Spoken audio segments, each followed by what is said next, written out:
My name is Hannah. This is my story. It is a hard story to tell, but I want to share it. Maybe it can help someone. I lived a simple life. A happy life, I thought. I had my husband, Mark. We were married for 5 years. 5 good years, I believed. We had a small house. It had a little garden with red flowers. I liked our home. It felt safe. It felt warm. Mark was a kind man. Or so I thought. He smiled a lot. He often told me jokes. We laughed together. He worked at an office in the city. I worked part-time at a local bakery.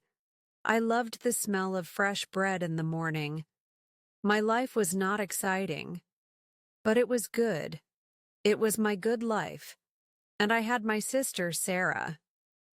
Sarah was my best friend. We grew up together. We shared secrets. We shared dreams. She was younger than me by 2 years, but sometimes she felt like the older one. She was strong. She was funny. I loved Sarah very much. We saw each other often. Every week we had coffee. We talked for hours. About everything. About nothing. She knew me. I thought I knew her. 1. Tuesday. Mark came home from work. He looked worried. His face was pale. "Hannah," he said. His voice was strange. "I lost something. Something important." My heart felt a little jump. "What did you lose, Mark?" I asked. He rubbed his hand. His left hand. "My wedding ring," he said quietly. "I think I lost my wedding ring." My wedding ring. Our wedding ring. It was a simple gold band, not expensive, but it meant so much. It meant our love, our promise. I felt a knot in my stomach. "Oh, Mark, where? How?" I asked. He shook his head. "I don't know. Maybe at the gym. Maybe it fell off when I was washing my hands." He looked very upset. I searched everywhere. "I can't find it." I hugged him. "Don't worry," I said. "We will find it. It has to be somewhere." I tried to sound calm. For him. But inside, I felt a little sad. A little worried. The ring was a symbol. That evening, we searched the house. We looked under the sofa. We checked the bathroom sink. We emptied the gym bag. No ring. Mark sighed a lot. He kept saying, "I am so stupid, so careless." I told him, "It's okay. It's just a thing. We can get another one if we need to." But I didn't really feel that way. I wanted his ring, the one I put on his finger on our wedding day. The next few days, Mark seemed distracted. He was quiet. He didn't tell his usual jokes. I thought he was just sad about the ring. I tried to cheer him up. I made his favorite dinner. I suggested, "We watch a funny movie." He smiled a little, but his eyes were still sad, or so I thought. I told Sarah about the lost ring. We were having our usual coffee.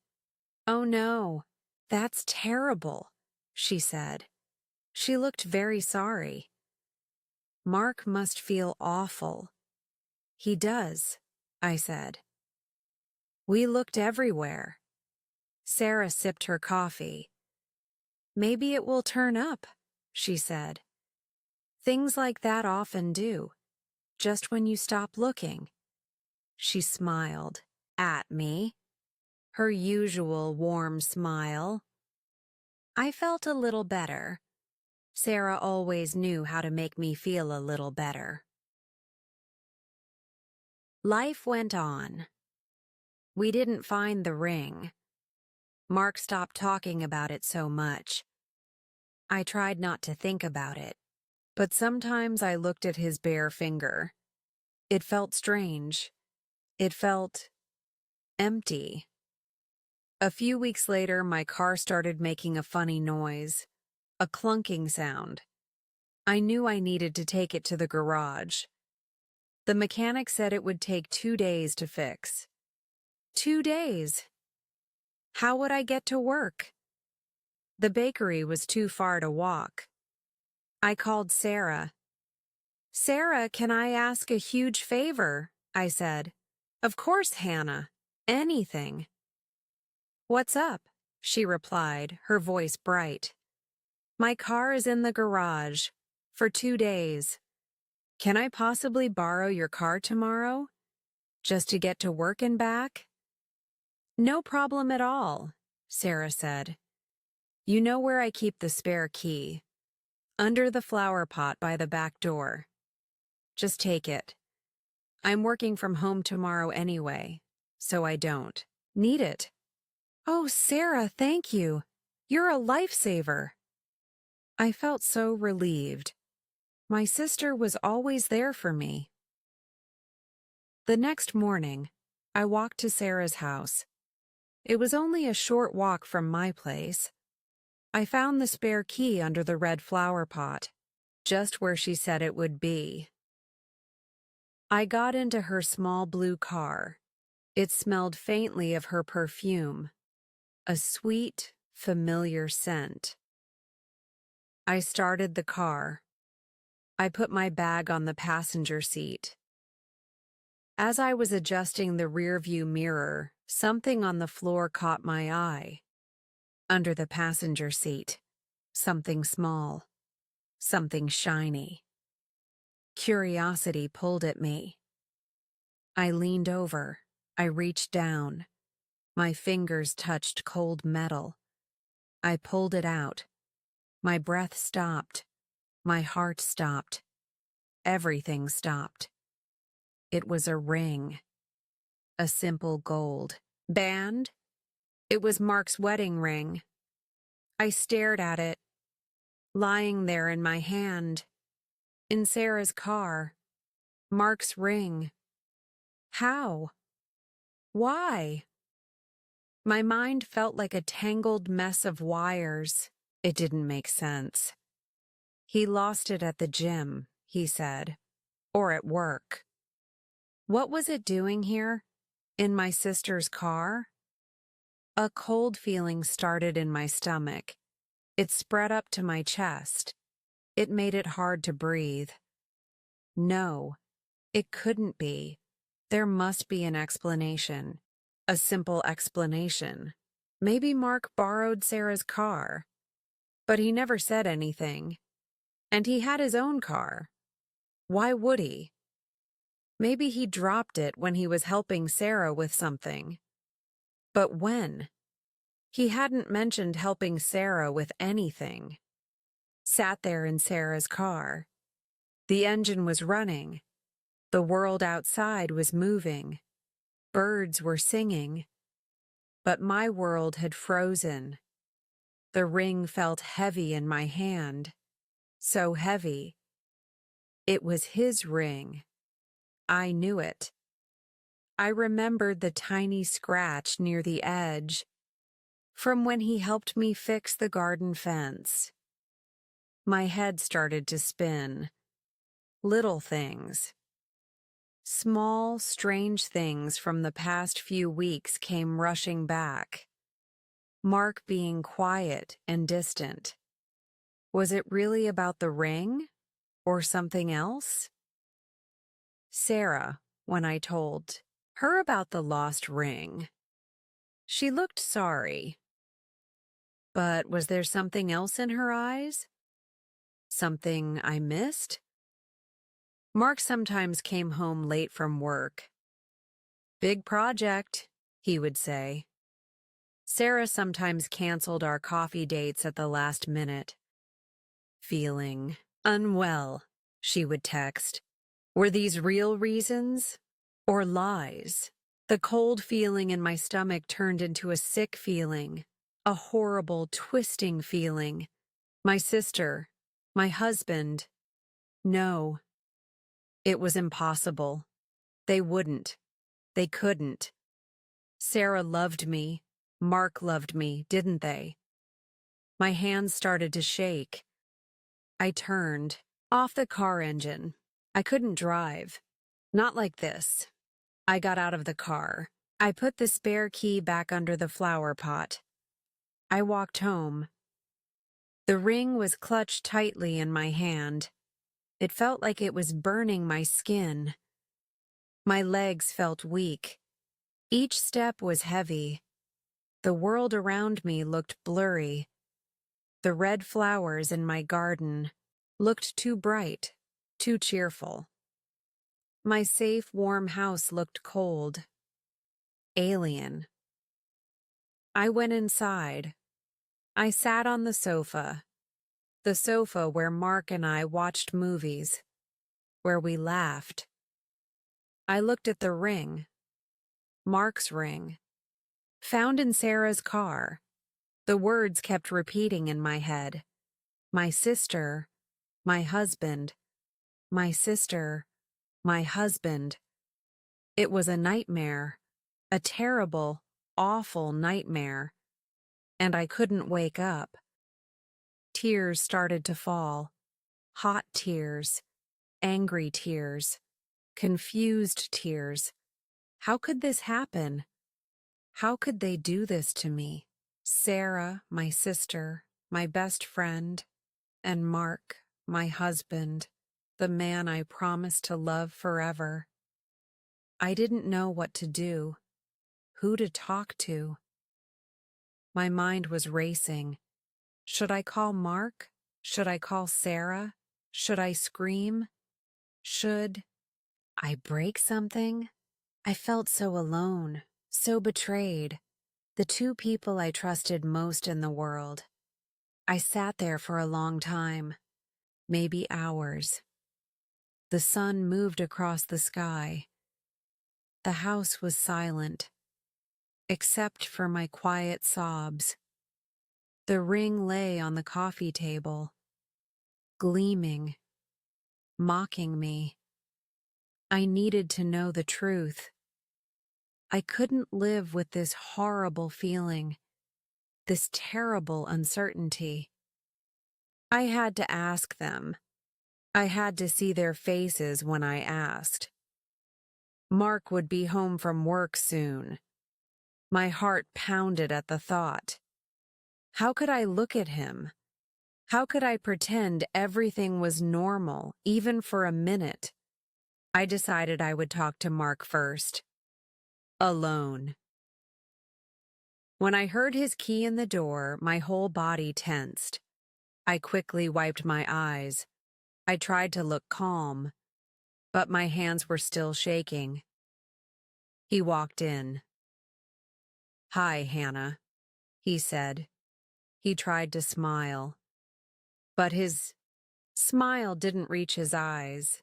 He looked tired. "Rough day at work." I didn't say anything. I just looked at him. He noticed my silence.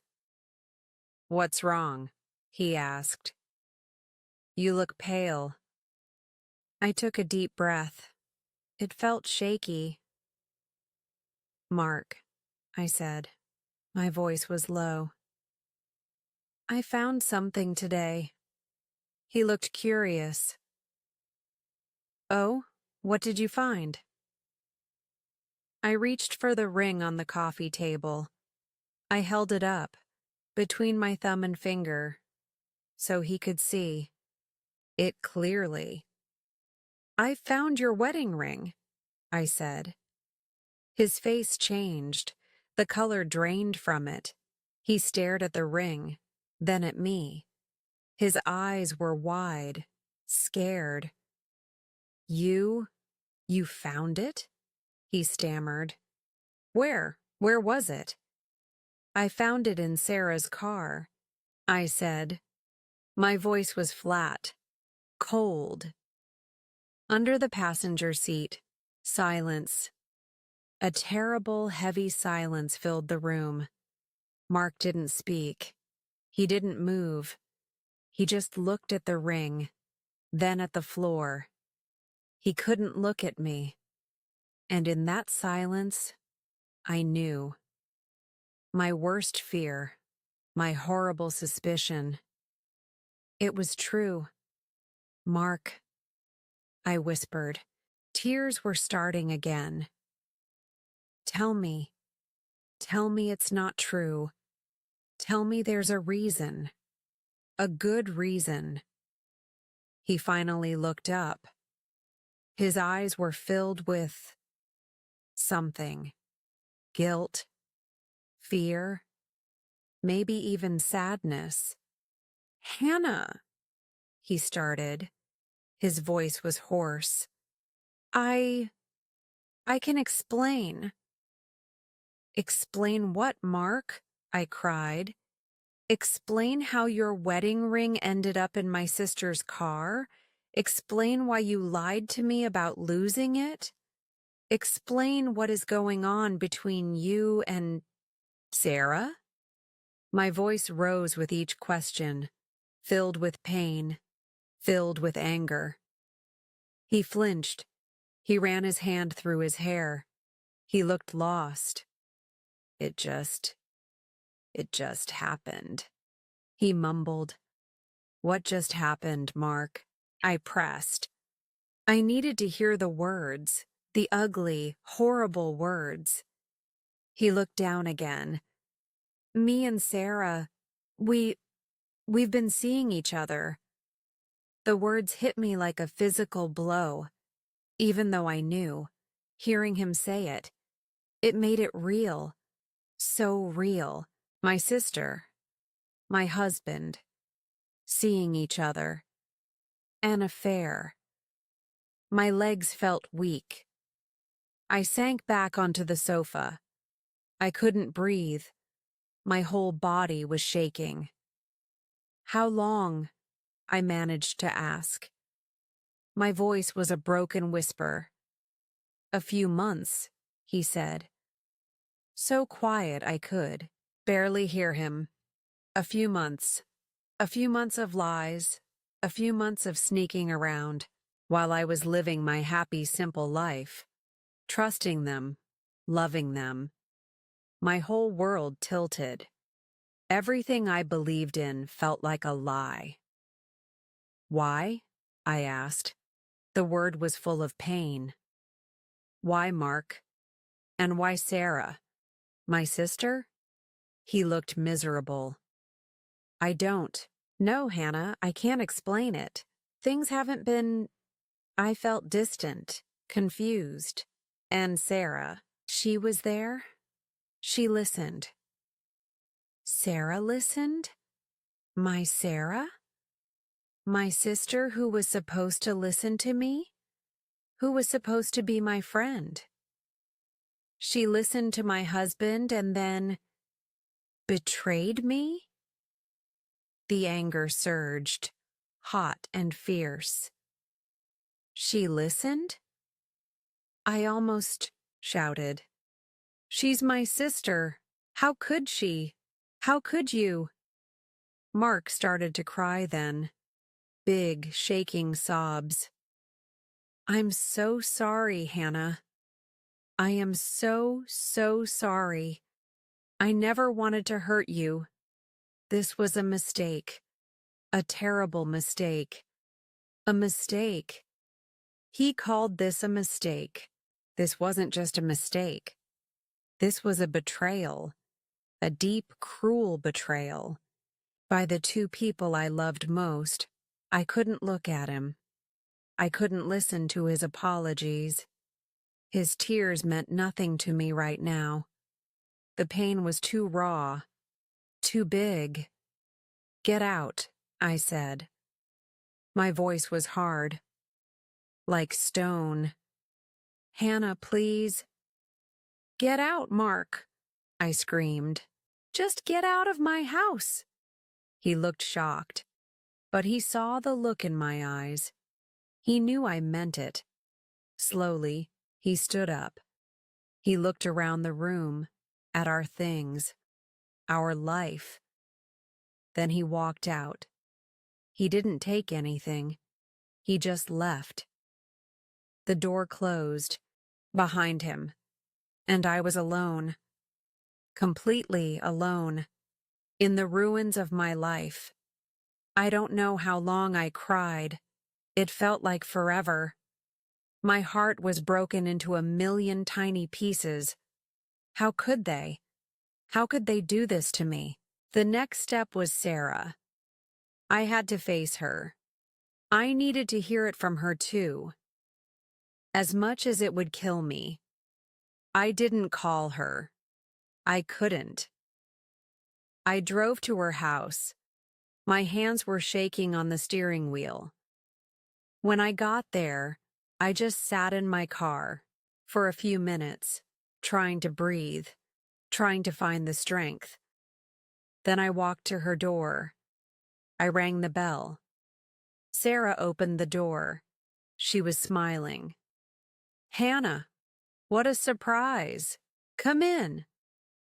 Her smile faded when she saw my face, my red, swollen eyes, my tear-stained cheeks. "Hannah? What's wrong?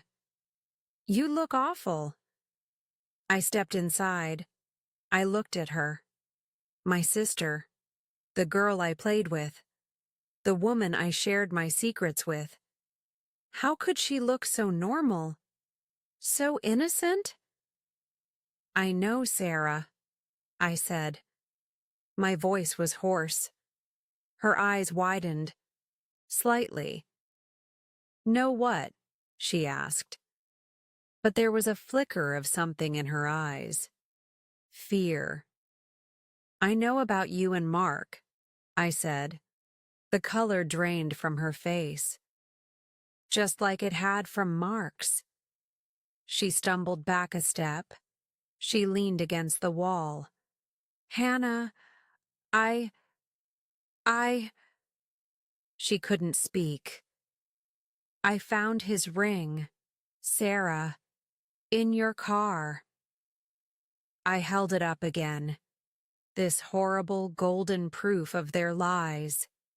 Sarah started to cry. Not loud sobs like Mark, but quiet, guilty tears. "Oh, Hannah," she whispered. "I am so sorry. So sorry." "Sorry?" I felt a bitter laugh escape me. "You're sorry. You betrayed me, Sarah, with my husband. How could you be sorry for that? How could you do that to your own sister?" "It just happened," she said. The same pathetic excuse Mark used. "We didn't mean for it to. We tried to stop." "Tried to stop?" I couldn't believe what I was hearing. "But you didn't, did you? For months, you lied to me, every day, every time we had coffee, every time you smiled at me. It was all a lie." She hung her head. "Yes," she whispered. "I'm a terrible person. A horrible sister." Yes, she was. She was all of those things. And more. My heart ached with a pain so deep I thought I would break. My own sister. How could she choose my husband over me? How could she destroy our family, our bond? "I loved you, Sarah," I said, my voice breaking. "I trusted you with everything." "I know," she cried. "I know, and I ruined it. I ruined everything. I hate myself for it." I looked at her, my sister, crying, broken, guilty. But her sorrow didn't ease my pain. It didn't fix anything. The betrayal was too big, too deep. I didn't know what else to say. There were no words, just this huge gaping wound in my heart. I don't think I can ever forgive you, Sarah, I said. The words felt heavy, final. You were my sister. I turned and walked out of her house. I didn't look back. I couldn't. The days that followed were a blur of pain. My house felt empty and cold without Mark. But I couldn't have him there. Not now. Maybe not ever. Everything reminded me of him, of us, of the life we had, the life that was now a lie. I couldn't eat. I couldn't sleep. I just cried. I felt like a ghost in my own home. Telling my parents was one of the hardest things I ever had to do. They were shocked, devastated. My mother cried with me. My father was quiet, his face full of anger and disappointment. For Mark, for Sarah. Their 2 children, in different ways, had broken our family. Sarah tried to call me many times. She sent messages, apologies, pleading for me to talk to her.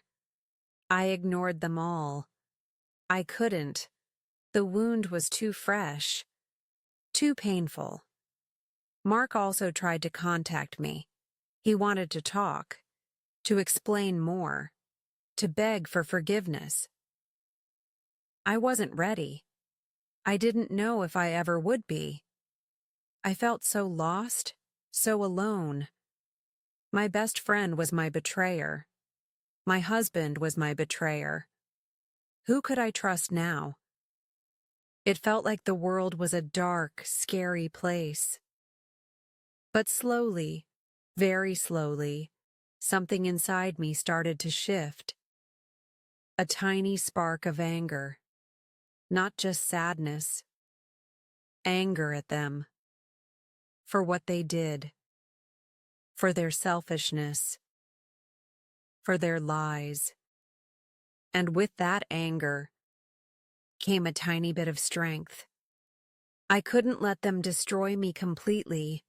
I had to survive this. I had to find a way to live again.